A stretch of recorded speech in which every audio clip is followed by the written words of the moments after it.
Hello friends, स्वागत है हमारे चैनल क्राइम मैक्स में। आप देख रहे हैं न्यू एपिसोड। भारत के सबसे महान बिजनेसमैन, महान व्यक्ति रतन टाटा के बारे में आज हम 3 टॉपिक पर बात करने वाले हैं। पहला टॉपिक, उसने क्यों शादी नहीं की। दूसरा टॉपिक, अब वह उसके मरने के बाद उसका वारिस, उसका मालिकाना यानी ट्रस्ट किसके पास जाएगा। तीसरा बात, एक बार उसे फोर्ड जगुआर से जो लड़ाई हुआ था उसके बारे में चर्चा करने वाले हैं। तो शुरू करते हैं न्यू टॉपिक, पहला टॉपिक के बारे में, जिसमें पहला टॉपिक में उन्होंने शादी क्यों नहीं की यह हम बताने की कोशिश करेंगे और पूरा जानकारी देने का कोशिश करेंगे।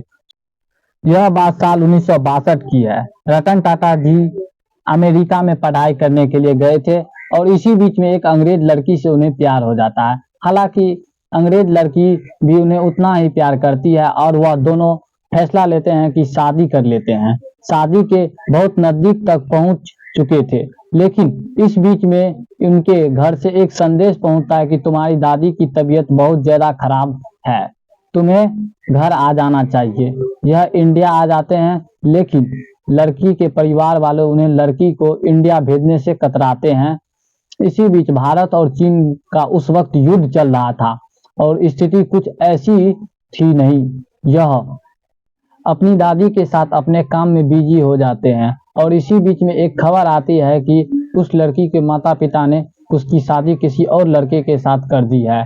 जैसे यह बात रतन टाटा जी को पता चलती है तो उन्हें इस बात का दुख होता है, लेकिन इन्होंने जब भी जिंदगी में कोई फैसला लेने के लिए हमेशा अपने फैसला पे अड़े रहते हैं। ऐसे बताया जाता है, दावा किया जाता है कि रतन टाटा जी ने शादी ना करने का फैसला लिया। उन्होंने कहा कि मैं जिंदगी में कभी भी शादी नहीं करूंगा। हालांकि एक दो नाम और उनके जिंदगी में जुड़ते हैं, लेकिन जब उन्होंने शादी की ही नहीं तो फिर किसी का नाम जोड़ने का क्या फायदा। वक्त आगे बढ़ता है, शुरू करते हैं दूसरा टॉपिक। दूसरा टॉपिक यह था कि हम जगुआर और फोर्ड से कैसे लड़ाई किए थे और सबसे बड़ा कंपनी जगुआर और फोर्ड को अपने बलबूते पर खड़ा किए थे। तो शुरू करते हैं दूसरा टॉपिक को। साल 1998 की बात है। इन्होंने एक ऐसी कार लॉन्च की थी, उस कार के धूम पूरे इंडिया में फैल जाती है। कार का नाम रखते हैं इंडिका और कंपनी को जिस तरह से बढ़ाने के बनते हैं, लेकिन उस हिसाब से कार को ग्रो नहीं कर पाता। पब्लिक के दिमाग में यह कार चढ़ ही नहीं पाती है, लेकिन शायद इसकी वजह से बहुत लॉस होता है। इसीलिए इस कंपनी के विजन यानी शेयर को बेच देते हैं ताकि विदेशों को कोई कंपनी विजन खरीद ले और यह साथ मिलकर काम करे। लेकिन जब विदेशी कंपनी आती है तो बिल फोर्ड कंपनी, उसके मालिक बिल फोर्ड मुंबई में इनसे मीटिंग करते हैं और मीटिंग करने के बाद मीटिंग के दौरान कुछ इनकी बेइज्जती कर देते हैं और बेइज्जती कुछ ऐसी होती है कि रतन टाटा जी, जब आपको इसके बारे में समझ नहीं थी तो आप इसके बारे में कुछ पता नहीं था तो यह कंपनी बनाने नहीं चाहिए, आपको यह बनानी नहीं चाहिए, हम इसको खरीद कर आप पर एहसान कर रहे हैं। इस तरह की बात थी। जब अपने घर जा रहे थे कार से, तब उन्हें जाते जाते ख्याल आता है कि यह बहुत बड़ी बात करके गया है, बेइज्जती करके गया है। तभी फैसला लेते हैं कि चाहे इससे कितना भी नुकसान हो जाए, इंडिका कार का विजन है जो बिल्कुल भी नहीं बेचेंगे।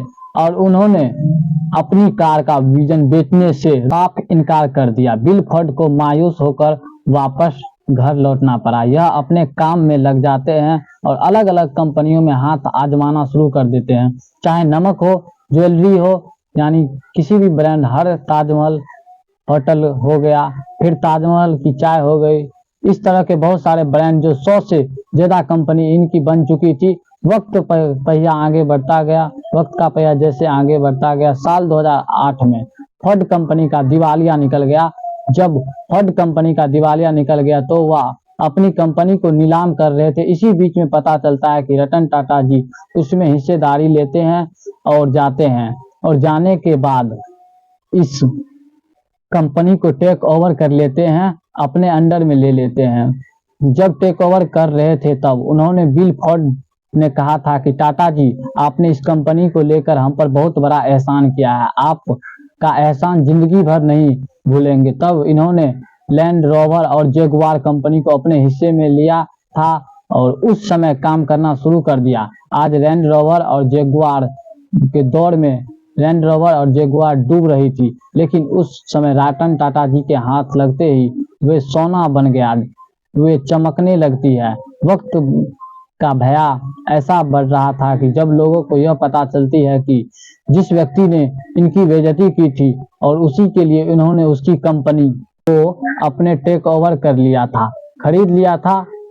अब हम शुरू करते हैं रतन टाटा के सबसे लास्ट और अंतिम तीसरे चरण को। उसके ट्रस्ट और हिस्सेदारी किसके पास में जाएगा और मालिकाना हक किसके, शेयर किसके पास जाएगा। तो शुरू करते हैं। रतन टाटा ने 2012 में टाटा समूह के चेयरमैन पद से सेवानिवृत्ति ली थी। उसके बाद साइरस मिस्त्री को टाटा समूह का चेयरमैन बनाया, लेकिन बाद में हटा दिया गया। फिर एन चंद्रशेखर को टाटा सन्स का चेयरमैन नियुक्त किया गया था। हालांकि टाटा समूह की मालिकाना संरचना कुछ खास है। टाटा समूह की मालिकाना टाटा सन्स, जो टाटा समूह को होल्डिंग करता है, इस कंपनी का सबसे बड़ा शेयर टाटा ट्रस्ट है, जो परोपकारी संगठन है।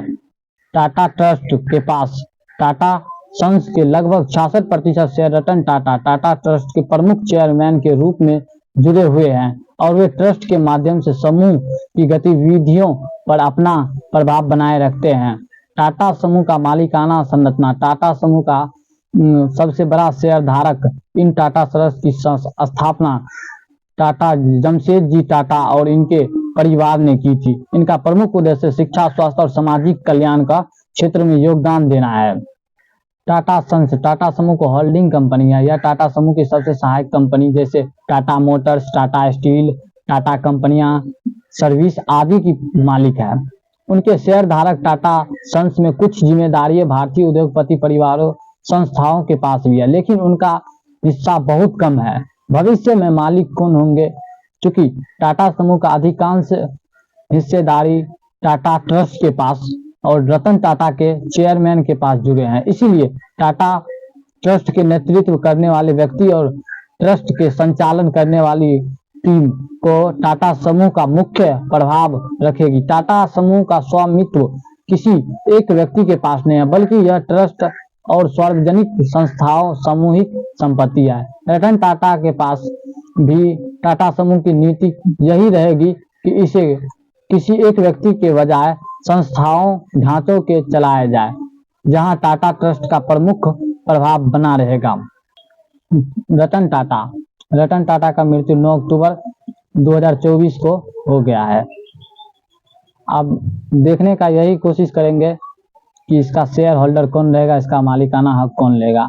इसके दोस्त यानी शांतनु नायडू देखने यही प्रयास करेंगे कि शेयर उसके पास जाता है कि और किसी के पास जाते हैं।